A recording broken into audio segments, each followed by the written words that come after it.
ஆனா நம்முடைய தலைவன் இருக்கிறார் பாருங்க, அவர் என்னைக்குமே நம்மளை ஏமாற்றாத தலைவர்.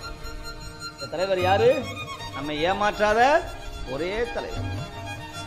அவனை ஒரு தடவை வழிபட்டா உங்களை எல்லாரையும் வழிபட வைப்பான். உன்னை கும்பிட வைப்பான்டா. நீ ஒரு தடவை அவனை கும்பிடு, உன்னை எல்லாரையும் பார்த்து வாங்க சிவா வாங்க பெருமானே அப்படின்னு உன்னை கும்பிட வைப்பான். அப்பேற்பட்ட கடவுள் அந்த கடவுள். தன்னை வணங்கியவனை தலைக்கு மேல ஏற்றுகிற தலைவன் சிவன்.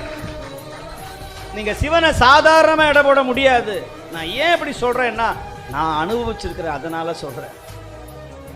அவர் சோதிக்கிற கடவுள். அவன் சுடுகாட்டிலையும் இருப்பான், திருவண்ணாமலையிலையும் இருப்பான், சொர்ணபுரீஸ்வராகவும் இருப்பான், கபால மாலை அணிந்து கொண்ட கபாலியாகவும் இருப்பான். அவன் தன்மையை யாரும் புரிஞ்சுக்கவே முடியாது.